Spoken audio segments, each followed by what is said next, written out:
here we have a new property that we've just signed contracts on.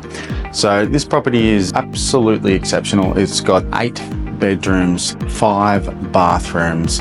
It has major problems that we've gone through and solved with engineering and so on, solved some issues through council. And so now we have it under contract. Now, what the next steps are, and I've already had a meeting this morning, next steps are to get all the data from real estate agents. So what we need to do is find out what we can do with the property exactly what the market is asking for. So we've got to find out, what if we were to split the property in 2? Or what if we were to renovate it and go all out? Are we going to over maximize on the property? What if we just go, just very slightly and spend a very small amount on it?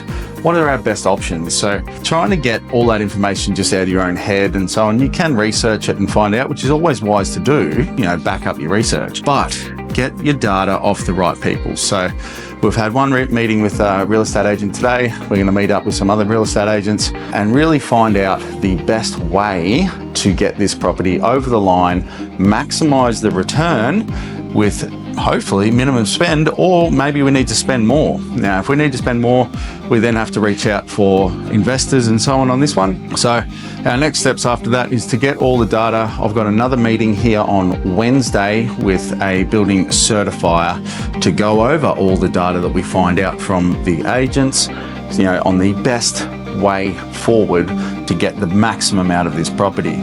So we've got building certified to come and just go, right, if you want to do this, you've got to do this. Once we have all that data, we can then price it. We then know exactly what we have to do.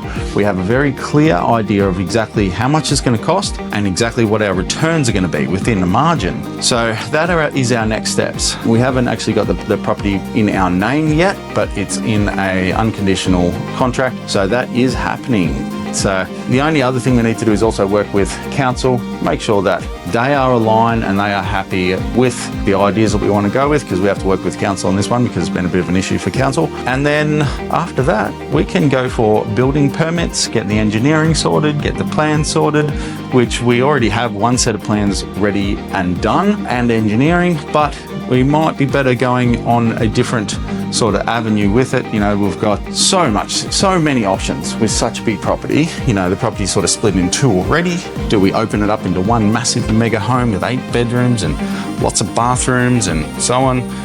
Right the way throughout here, if you see, we have one deck that goes out to another deck.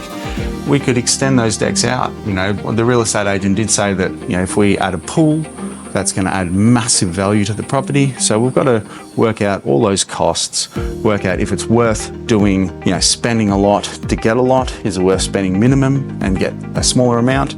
So that's the data that we're now doing. Now, when you're going into investing in properties and so on, if you don't do this, if you don't get the data from professionals, it starts to make it very hard because you're just guessing. So don't do the guesswork, get professionals, get professional advice, find out what the data is, do the figures, get the quotes, get all the pricing, and then make your decisions.